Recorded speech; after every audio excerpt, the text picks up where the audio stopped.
สบายดีพี่น้องต้อนรับเข้าสู่ช่องเบาน้ำเด้อมื้อนี้เบาน้ำสิพามาเดินตลาดเนาะมาเลาะซื้อของกินแรงก่อนว่า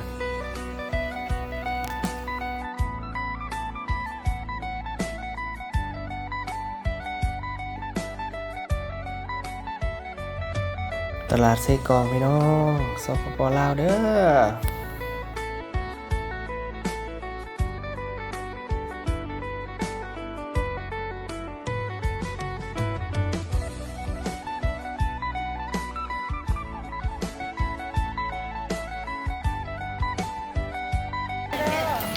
เอาโลนึงแบบใดดูสิ สิ้นเลย ให้ลงไป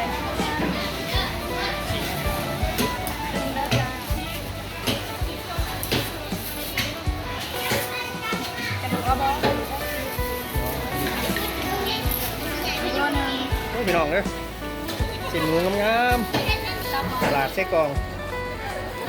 ไม่ค่างามเลย ขางกระโดด ยูทูบเบอร์เลย เฮ้ยมาแบบไทยเลยไม่ขางกระโดดหน้า 80,000หรอ โดยเป็นอันนี้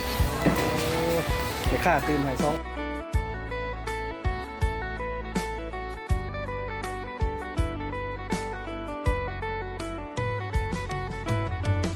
มาซื้อซอยเมค่าเด้อไปกัดตลาดไส้กรอกเสียนโมงามๆเลยทำไม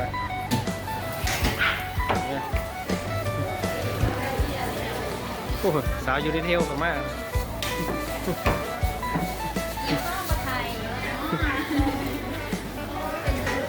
เออ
ตองอย่าง โอ้ยมึงเป็นตัดขายได้ครับ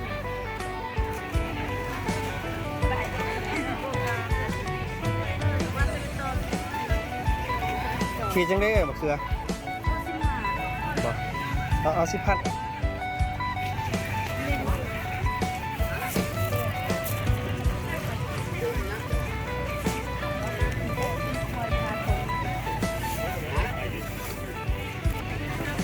เอาเลือกเอาตัวนี้อันนี้ตัวยังไง เดี๋ยวได้เนี่ยนี่บ้าง เออ อันนี้นะหลายมือเด้อเดี๋ยวมือเด้อกว่าด้วยเด้อได้ยามาค่ะ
เอาเพิ่งแป๊ะนั่นก็ได้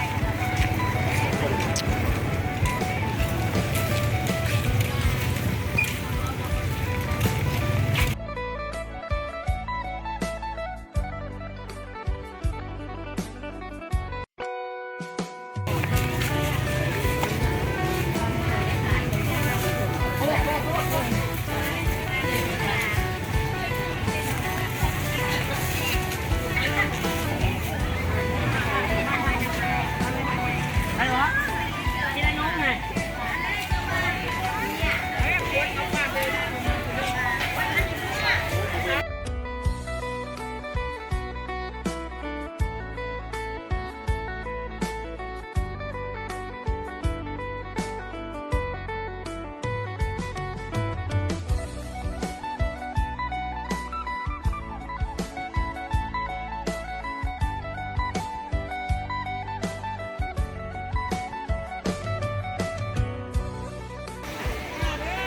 โอ้ปลาพี่น้องนะปลาน้ำคลองโมเมนปลาน้ำซีโมเมนปลาน้ำซีสกองเนาะ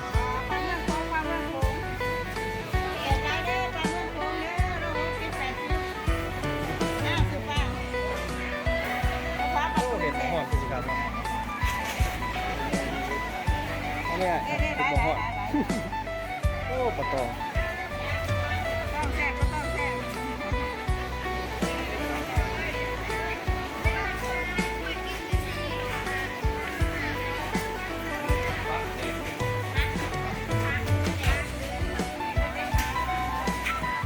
เอาซื้อเอาบอกพริกแดงอันนี้เอาหาครับ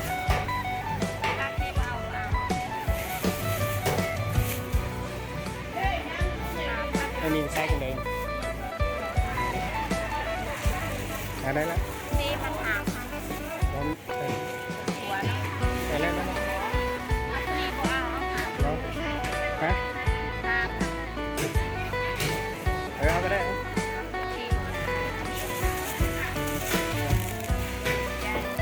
ซื้อซอยผู้สาว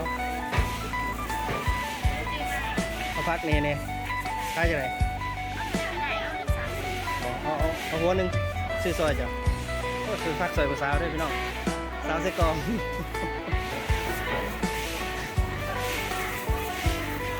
ตัวหนึ่งเด้อทุกคนเอาใส่น้ำกันเนาะใส่น้ำกันใส่เนี่ย